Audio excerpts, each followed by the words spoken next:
Hello, welcome. My name is Dan.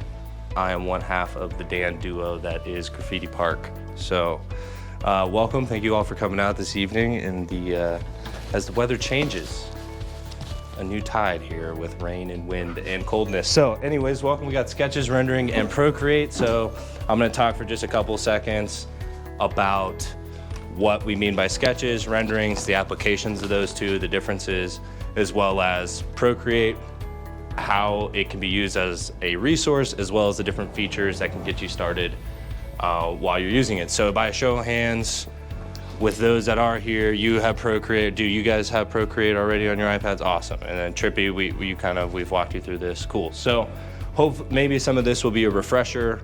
Hopefully you gained something out of it, but this is meant to kind of expose.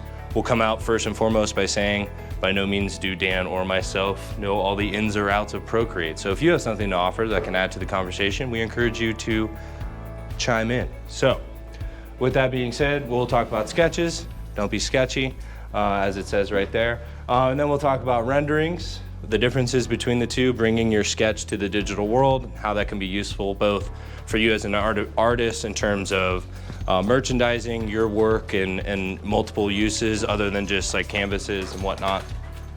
Then we'll talk about Procreate, get really into, Dan's gonna share his screen, pull it up on the monitor there so you kind of see what he's working with the different things. And then from there, we'll wrap up with the other applications, like I was saying, turning it into stickers, putting it on different things like that. So the purpose of the sketch is to obviously provide the client or whoever you're working with this idea. Maybe it's not a client, maybe the client that you're thinking through is the end market, like you're trying to create a shop for yourself or a gallery, right? So the purpose of the sketch as you're doing that is to think through the end objective. Doesn't necessarily, especially if you're working with a client, what Dan and I have come to be the best use of our time and effort and energy is to not put that much effort and energy into the sketch. You really want to confirm the direction the client wants to go before you start to add a bunch of detail and color and things like that. And so the sketch should be something you can put together relatively quickly. What we found in working with clients in either both a commission mural sense, but also the large scale, more community-based projects that we do, is that there's obviously you can show up with your black book. We recommend that. Obviously a lot of our courses reference black book work and practicing in there. But if you can get good at drawing up your sketches or taking those sketches from your black book to Procreate or the digital world, which we'll get to in a second, that will make your life and your client's life 10 times easier when you're going through the next process of kind of ironing that out. So again, sketch is supposed to be pretty straightforward, simple at first, or what we recommend. That way you can dial in what the client's looking for. And obviously if it's a sketch that's in your black book or something you've been working on personally, then don't let Daniel or myself or anyone for that matter tell you how to utilize or what effort you want to or not want to put in that sketch or what you consider a sketch. But in terms of sketches, renderings, and Procreate and working with a commissioned or again, just trying to go from what's in your book or what's in your iPad to what's on the wall, hopefully not Sting, maybe Sting if that's your thing, but whatever you want to put on the wall, right? Moving on to renderings. So there's supposed to be an E there. Sorry, it's cut off. So bring your sketch to the digital space. So basically being able to take what's in your black book, or better yet, if you sketched it already, it's already in the digital space. What do we mean by rendering? So the Google definition is to furnish for consideration, approval, or information. So this kind of gets more into the actual commissioned artist thing when you're working, especially if you're working with a 2D client that wants to know every single detail of what's going on. For lack of a better way to describe that type of client. We love all of them. But hey, if you're working with that type of client and they want to know everything that's going on, the rendering process is an easier way to do that before you start to apply materials in terms of paint rather, or masking materials on the actual wall, and then you have to go back to the drawing board. So the rendering process allows you to go in there, enhance detail, add colors. A big thing that Dan will get into is being able to like undo features, right? So if you're sketching on a wall with chalk or whatever, or you're sketching in your book, you either got, if you're using pencil, you got to erase it, or if you're using pen, you just have to figure out how to go around that sketch mark. Whereas if you're sketching in Procreate, you can undo certain things and you can have different layers and have different versions. So that's what that rendering ability going from sketch to rendering allows you to do. You can duplicate things, so copy, paste, flip over, make it symmetric, right? So then, and also in the rendering stage, you can have a little bit more of an application of what it's actually going to look like from the end product, from the client and your perspective, right? So if you're taking a look at a 20 by 30 foot wall and you're trying to gauge your perspective of the piece you're working on, the rendering process is your opportunity to take your sketch and scale it to your wall. You can also create doodle grid, which is the opposite of what I just said, scaling the wall to what your sketch is. So then transitioning into Procreate. So obviously you can create your renderings in Procreate, and that's what all this is about. But the reason we want to talk about sketches in Procreate to kind of start off is because, or sketches and rendering rather, is because Procreate's a really good tool to encompass all of that in the digital world. First and foremost, it's a relatively inexpensive option. That's one of the things, second bullet point, but one of the first things I want to say. If you have a tablet or an iPad, it's 10 bucks. I think everyone in the room pretty much for the most part has it, so I'm not really sell pitching anything. But for the cameras you should get, it's $10 versus Adobe, which is a subscription-based model, or some of the other editing applications, right? And then from there, it's one of the most accepted formats. So there's multiple different file formats, PNG, JPEG, PDF, that you can export. You can have like A1 files if you're going the tattoo route or whatever, right? I think that's the file format. Anyways, there's multiple different file formats. You can also import a bunch of different options and features. So you can import brush packages, tip packages, things like that. So it works well with other applications and has some external development that you can integrate.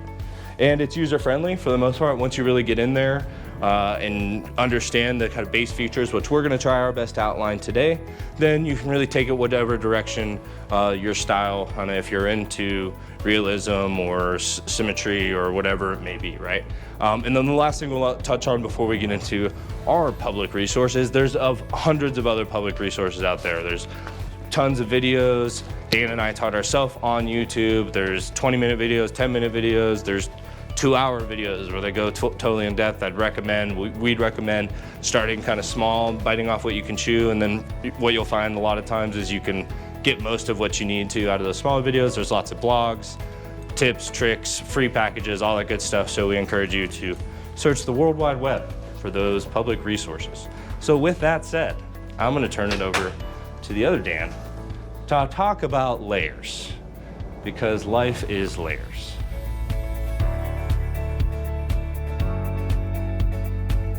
We've got two things going on here. These are going to be kind of the slides that we're talking about. And then over here on this side, you'll see I have my screen being mirrored here. So we'll essentially start off in the Procreate space. Everyone can see this, right? When you open up Procreate, you'll essentially open it up here at the start of it, and it gives you a bunch of different options. So you can ignore all the stuff here in the middle of my screen because you guys won't have any of that. You'll pretty much start off with a new one. So the easiest thing to start off when you're coming out and starting is you'll hit this little plus sign up at the top right. And again, this is very remedial, kind of jump through here.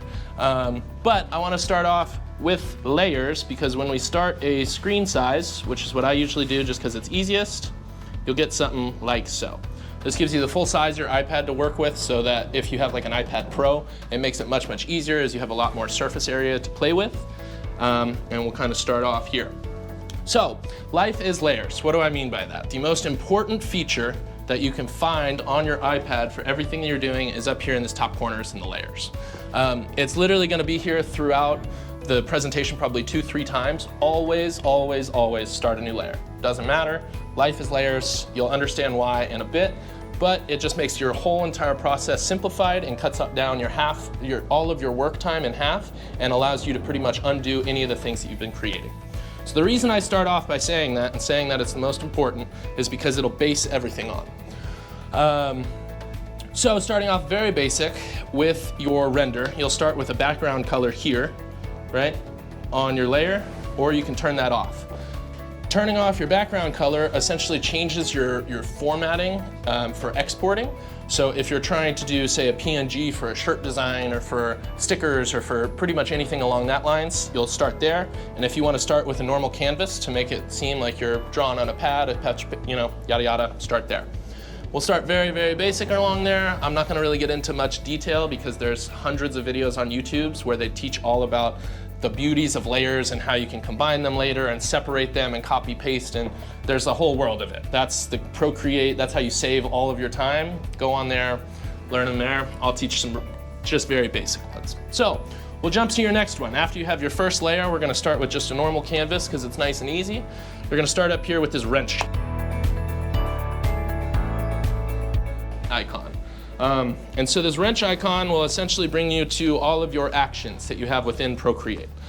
So you'll see the 4 main ones are gonna be here, but I'll start off by starting here in your ads. So if you wanna insert a photo, if you wanna take a photo, you can really start off in a variety, a myriad of different places with your work.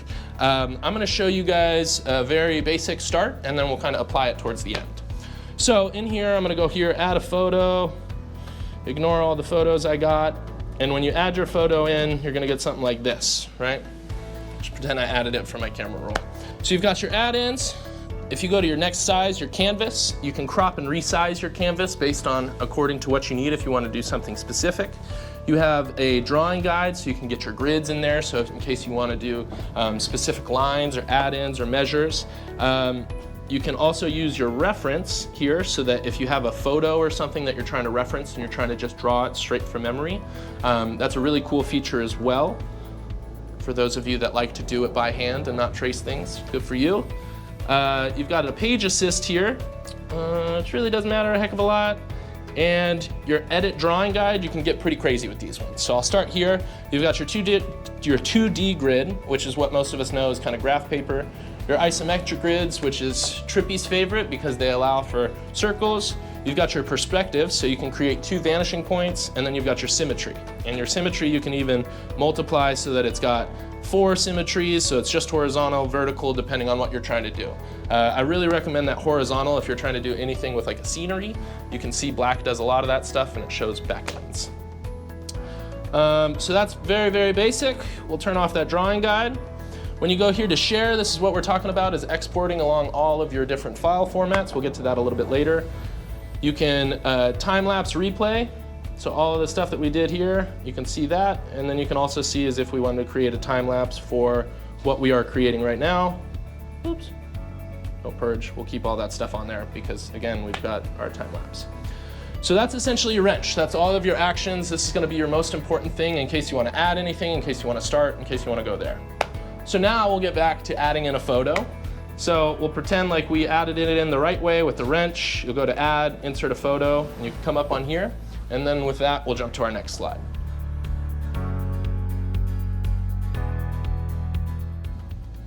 Your arrow icon. This is gonna be pretty much your most important one because this is how you take an image and you stretch it, you move it, you can move it anywhere on your page, you can write on stuff. That arrow icon is gonna be how you navigate around.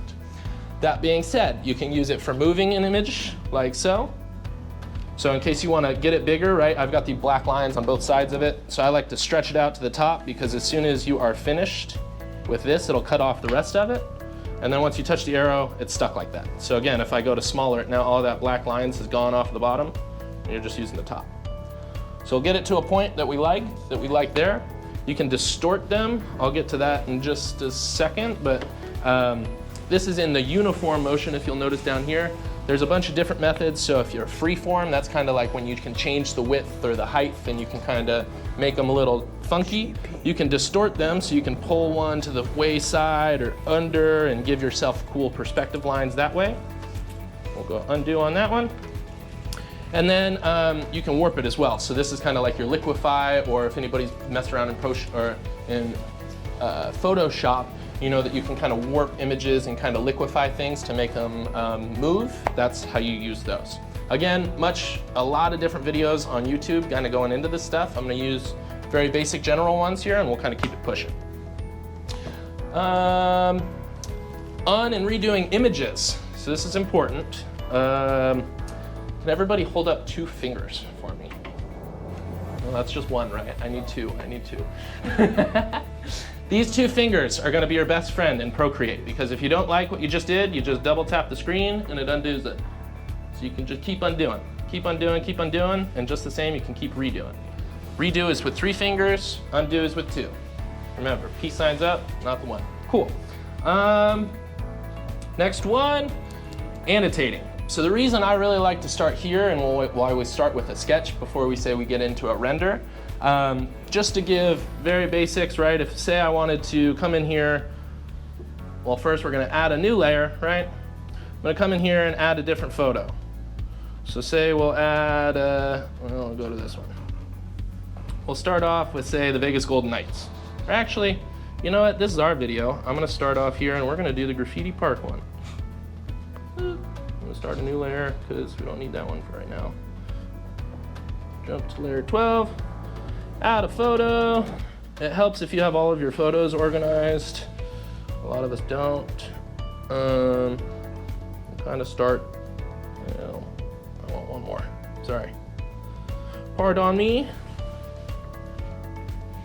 Start here. Oh, that'll work too. I'll teach you how to do this, but right now I just need this logo. So we've got this logo, right? We're gonna put this Graffiti Park logo on the wall. So here when we get to the distorting, right, we'll take our thing, we'll distort this properly so that we'll bring one of the corners up to the ends, because in our sketch we want to show them, hey, we're gonna put this thing on the wall properly how it's supposed to be so that you can see it with the photo. Kind of distort it on that side, and then this will be our layer.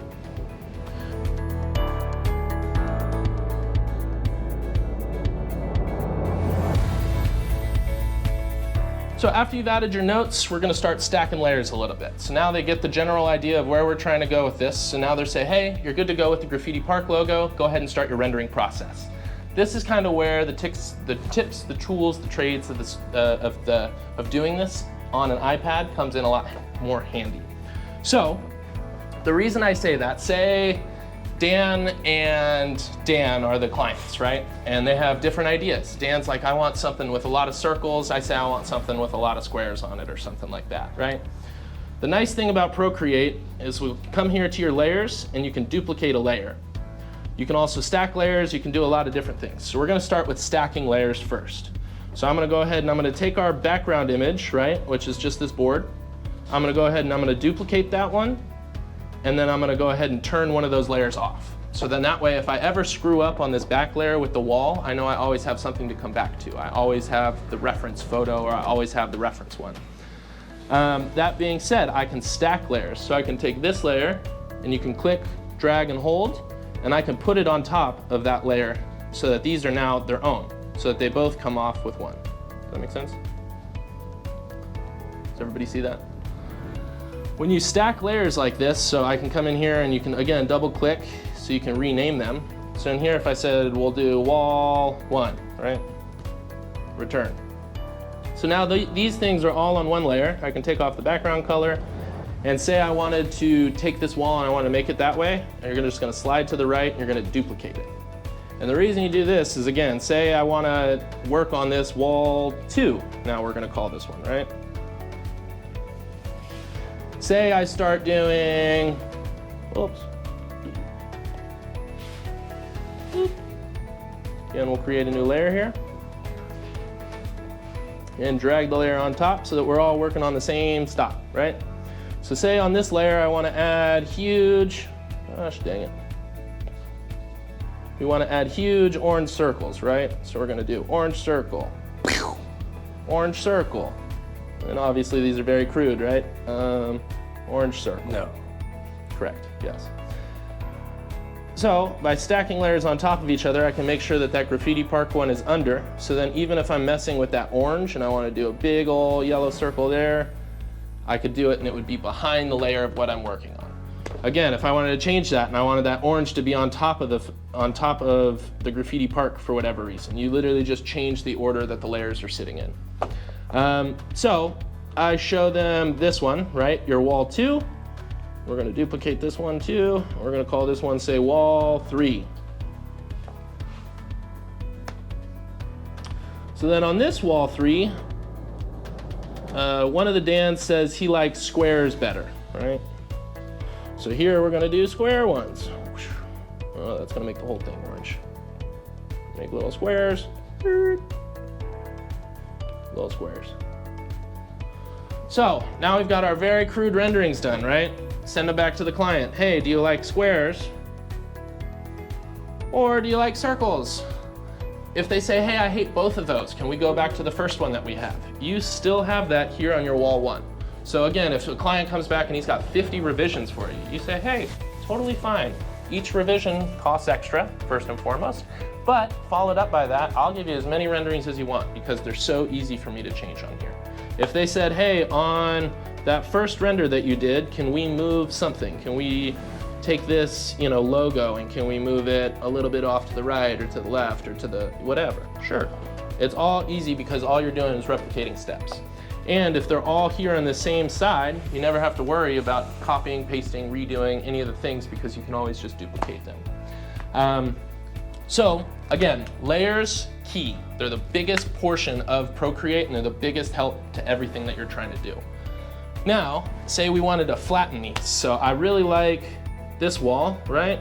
We like our wall 1 rather than our wall 2 or 3, so we're gonna use this one.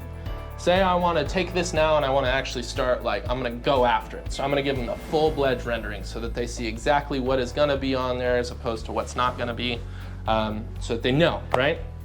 Well, I can take this one. Again, we'll duplicate it just in case we need, and then we'll start working here, so we'll go working.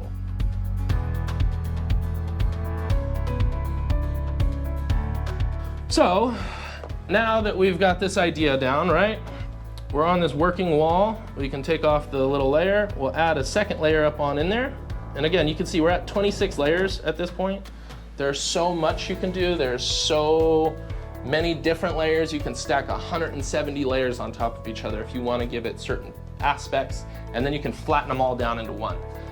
So we're going to kind of work on that. We're going to flatten this wall here. Again, you'll click. Flattening makes them all down to one, a single individual layer. Combining down essentially just pushes them all and keeps them still in a group, if that makes sense. So I like to flatten everything because then you're just sitting at one imitated image. Oops, I did that the wrong one. Now that we've gotten the flattened one, I can come here, I can even copy this layer here, and I can go into a completely separate one, and I can start a new canvas. I can come up here, I can hit paste. And now I've got that same exact layer that I was working on a separate folder than where we were before. Does that make sense? So if ever, say you're working on a logo or you're working on something on Procreate, that one individual thing you can duplicate 150 times in a million different ways if you wanted to by just putting them on separate things. If you've got a character and you love the way a certain character looks one time, you can just put that thing on a PNG and you can import that photo on top of whatever background or on top of whatever you've got going on. This is really fun if you're ever sitting inside of a coffee shop and you see a wall. You're like, oh, I could do something on this, and you want to draw it up and go and show, say, the business owner or the manager on deck, and you say, hey, this is my idea, I'm an artist, I do these things, what do you think? And if they say, hey, no, I don't like that, you're like, no problem, I'll go tweak it in 10 minutes and I'll come back. And again, it's not the end of the world because when you're putting it down on pen and paper, it's not transferable. The nice thing is, though, is with an iPad, it's even transferable when you're on a piece of paper, which is why Dan started with the sketches at the beginning of it, because you can have, say, black book sketches on a white piece of paper, take a photo, remove the background, and you have it in your Procreate. So let's put this into practice. We're gonna paint this wall outside, right? So I'm gonna say, hey, I've got this one, right? We'll move it all the way up to the top just so we can see. And the rest of these are a bunch of BS, but that's okay. So we'll take this first one, right? We'll add it, a layer, and we'll make them a group so that these things are grouped together, and then we'll start playing around on top of that first render. Everyone follow? Okay. I need a color. Somebody pick a color. Blue. Nice. So we're gonna paint this whole wall blue. So we're gonna start here on this first layer on top of our wall, right? And we're gonna start moving with the next slide. We'll find our canvas, that's this one right here. We're gonna paint it. I'll show you the different kinds of brush types, right? Because there's obviously tons of different stuff that you can do in Procreate. Your general ones are gonna be here in your inking. You've obviously got sketching, drawing, painting, to kind of flow with your artistic process that you already have. So let's say Matt really likes to sketch something down in a pencil first and then start working in on lines and then, get the definitive lines and then start coloring in from there. He can create those on 3 separate layers and then start coloring in on the very top. You'll do that with all of your different brushes, right? And you have a myriad of them here. I'll show you, they've got like a fair amount of them lit up, but you can also get like Vegas fonts, so you have letters, you can have anime heads, I can show you romantic body poses, rose stamps. I mean, there's millions of different things on here that you can find, like little ones for different kinds of shrubs and grasses, whatever you're looking for. I'm, again, not gonna get real into detail about that kind of stuff because what we're getting into is just the basics. So I'll show you, I use personally either a studio pen or a technical pen. It kind of tailors off the same way that like an ink pen does. Except I don't like the gel pen because it like globs at the end. So we'll go technical pen. Again, 2 fingers is gonna be, or 2 taps, 2 fingers, 2 taps, whatever is gonna be your thing. On certain pencils, it'll work on, I think on the Apple Pencil 1 and 2 and the Amazon Cheapy duplicate, they all should work. I don't know about other ones. Test them out on yours and let me know. But, so to go from drawing, right, to erasing is literally just tapping twice on your pen. Just that way you don't have to go back and forth 100 different times. Should be really nice and easy. I like that if you're working and you're trying to be fast. It's not so great if you're kind of like me and fidget and twirl your pen and do all sorts of different stuff. So we'll start off here on this new layer. We're gonna color this whole thing blue. So I'm gonna just draw a line from my point and I'm gonna hold that thing down so that it makes a perfectly straight line for me. I'll show you guys again. I'll literally touch from the end, draw it. It doesn't even matter how crazy the line is, it'll pull it back and you can pull it to your reference point.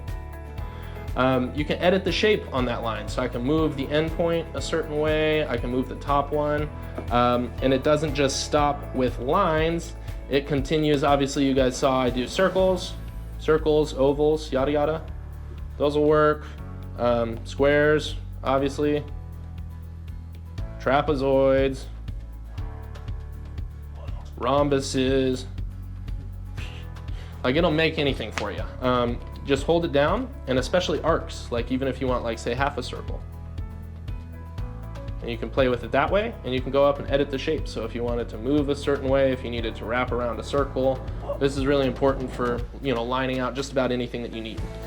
Procreate is awesome for cheating. I'll tell you that out loud in person because there's no way that you draw that straight of lines with no ruler, without. So it's perfect when you're rendering, but just buyer beware if you're doing a bunch of straight lines and stuff on Procreate, you may run into a little bit more issues when you have to put it into practicality. So, same thing, I'm gonna make a little square here using straight lines to cover the outside of my perimeter. So now that we've got all 4 corners lined out, another cheat code in trying to fill in stuff is you literally just drag whatever photo or whatever color you got here and you just put it right in and it'll fill in your whole space instead of you sitting there and drawing for hours or trying to make it perfect. Or, and you could do this a myriad of different ways. Say you want it to be in there, but you don't want it to fill up the square like all the way. Oh. You can literally sit there and hold it down and your color drop threshold will determine how deep or how far it goes over. If I go to 100%, it'll cover the whole thing. If I go down less than 0, right, it won't do. This is a little more difficult to see without, you'll see it in our next practice one in the next slide, where that comes into effect. But for the most part, that's just easiest to click and drag and drop. That way you don't have to actually color in or retrace lines or do a variety of different things. So that covers your brush types, your lines, your drawing guide and symmetry. If you want to use that, you can. Again, that's up here in your wrench category, up on your preferences or on your canvas. I personally don't have any of those going on right now just because what we're using doesn't apply for it.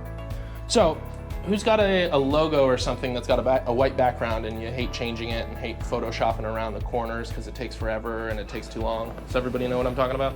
Yeah. So I'm going to show you a way to cut that out in 5 seconds. You're gonna come up here to your top little stitching corner.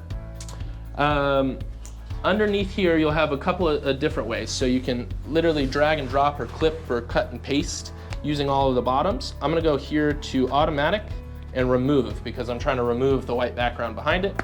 Literally just click your background. The whole thing just went black and then you can hit your arrow and slide that whole background out of your logo. So all you have is just the main logo that you're looking for in the center. Again, go on YouTube, figure it out, because there's hundreds and different ways. That freehand one, you can like draw around the corners if you're trying to do something super specific. With the squares and the circles, you can do some cool stuff as well. But just for the sake of time, we're just gonna do it. So again, I'm gonna put this thing as big as I can, this photo that I'm gonna render on our wall. I'm gonna put that thing there, and then I'm gonna distort the image so that we know it'll fit exact. So I'm gonna pull the corners up. This is kind of like putting in perspective if you're an artist. You find your reference points, you drag them off to the end, and then we've got the logo perfectly positioned as if you were looking at the wall the sideways way that we kind of started. Again, start that, you'll see we got them on 3 different layers here, so that the beauty of this is I can literally just grab all 3 of them and move them if I wanted to. Nice. So, now we've got our reference of what we're gonna go out and do, what we're gonna yada yada. Say we've gone out, prepped the wall already, and we wanna do a doodle grid. And we don't wanna mess around, we don't wanna do all this different stuff.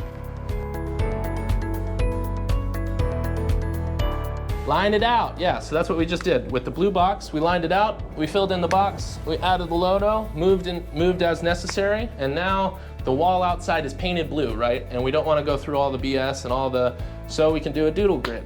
So the nice thing, because this is all on layers, you're just gonna add a layer right underneath the logo that you're trying to do. You're gonna pick a different color. Let's say orange or black, because it's easier seen. Well, let's not do black, let's do something different. Orange? Let's do orange, I like orange.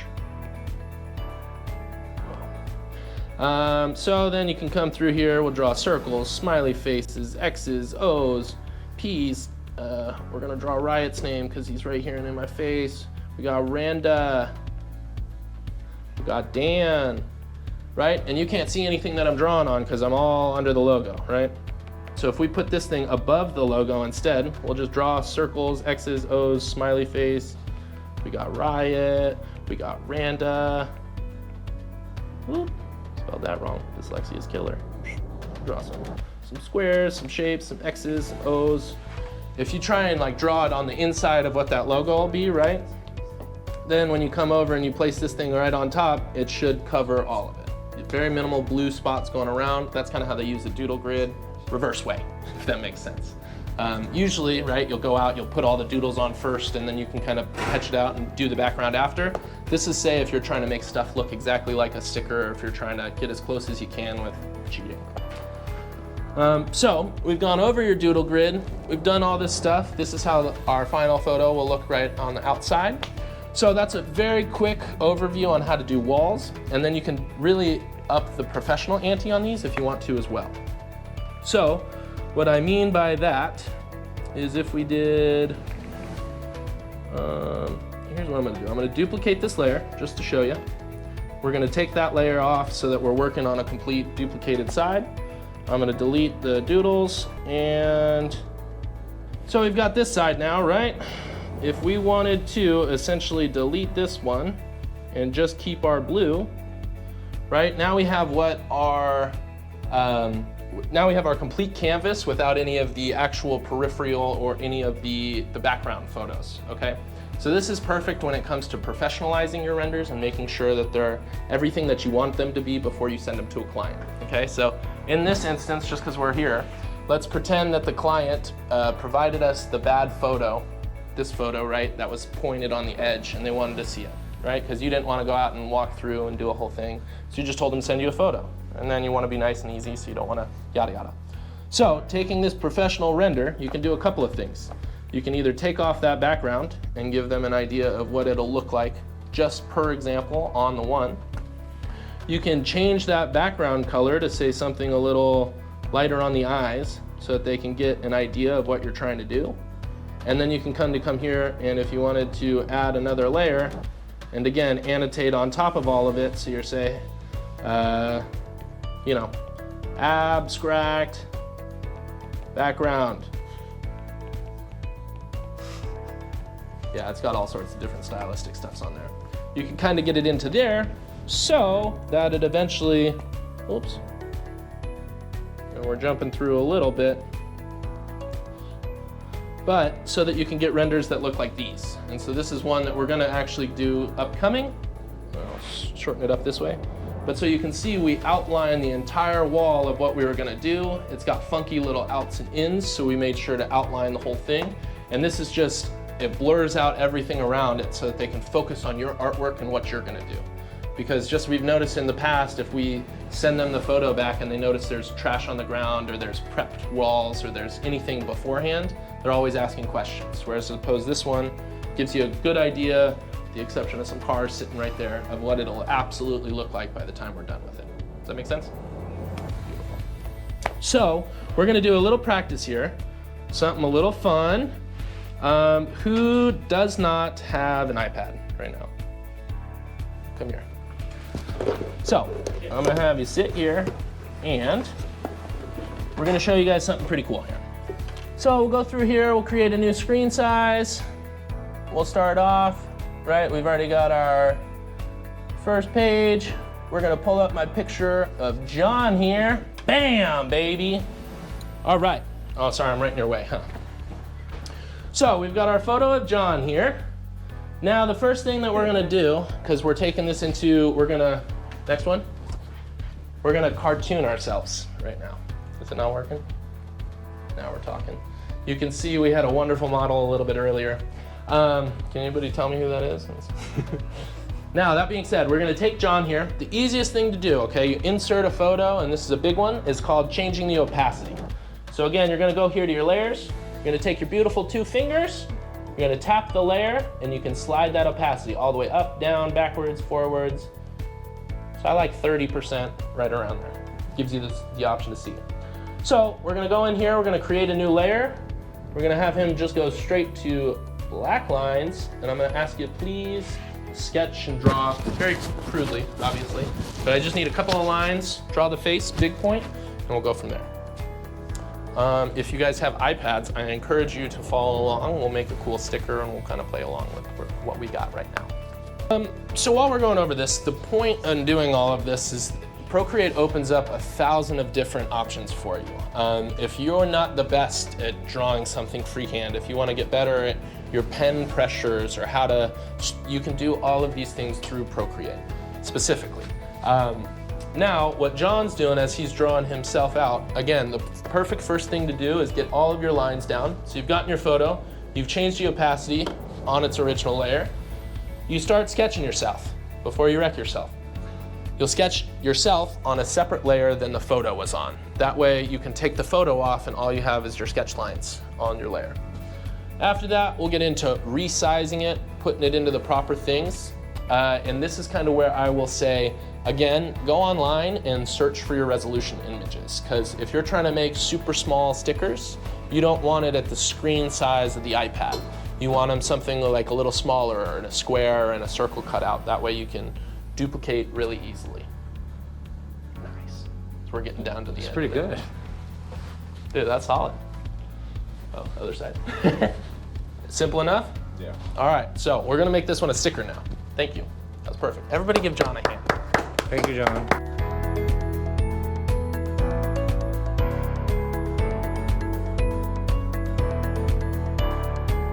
So now we have a beautiful cartoon of John. And if we wanted to, we can just take that background photo off and he's a character now. If we wanted to say changed, well, again, we're gonna practice what we've learned, right? So we're gonna duplicate this layer. Now, if John wanted to say, come in here and change the outline color to blue, because his favorite color is blue, you literally just drag a color onto the line and it'll continue to refill. Cool. Oops. Heyo. So this is kind of where it gets a little funky. You want to bring the color straight to the line, and then you want to bring that threshold all the way up so that all of the lines are blue, and then that way you don't have to drag and drop each one. There is an easier way to do that, I think, on the layer that you can like drag the color to the layer. But again, look on YouTube. I'm not an expert.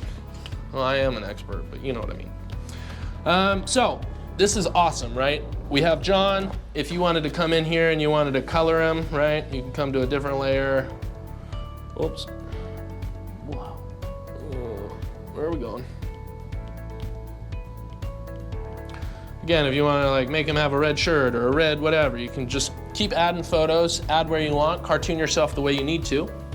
Then we want to make sure that John has the best resolution because he wants to make really tiny stickers out of his contact photo, right? So you want to make sure that none of them are polarized. So we'll make the image a lot smaller. And here's where you'll come into that wrench again. You'll come to your canvas and you'll crop and you'll resize it. This is awesome, especially if you're trying really not to cut out any of the resolution from your previous stuff. You'll always want to crop and resize as opposed to like making your photo much, much bigger. Again, that's why we tell you, look in, know your resolution size before you start it. We'll go from there. So we're going to resize that one just so it's as small as possible. We've got the canvas now, and we're going to bring it to print. So the nice thing, I'm going to come through here, I'm going to undo that background color so that now if John wanted to send this out to somebody and you want to get these made as stickers or you want to get anything made, he's got it with no background color. Then you'll come in here again to your wrench, you'll go out and you'll share it, and I always like PNG because PNG ensures that there's no background. Again, do your own research, they all have their own different things. JPEG obviously is going to be most universally accepted to iPhones. You can even make these animations, GIFs. Again, the possibilities for this is just endless. That being said, who's got their AirDrop on and wants this photo of John? And then, again, you send out, I got and it. yeah. The nice thing is if you wanted to use this, say, for a presentation, we did Trippy yesterday while I was kind of making this class for him. He's now got that, so we put it on the background of a blank white presentation. He's in every single presentation we're going to make now. So the point in showing as an iPad is all of the beautiful things that you're able to do with it because you're not really able to do the same thing on a piece of paper. Now, that being said, if John already cartooned himself and wanted the picture out of his black book, all he would do is take the picture of the black book, erase the outlines, take the background off, and he's got a sticker of that too. So the two work hand in hand, they're not mutually exclusive. Do your research, hop on YouTube, learn the different brush types. I don't know what else. So thank you for listening. Thank you. That was Yeah. a lot of information, but the whole point of that is to do more of what you love with the technology and resources that you have. So thanks for coming.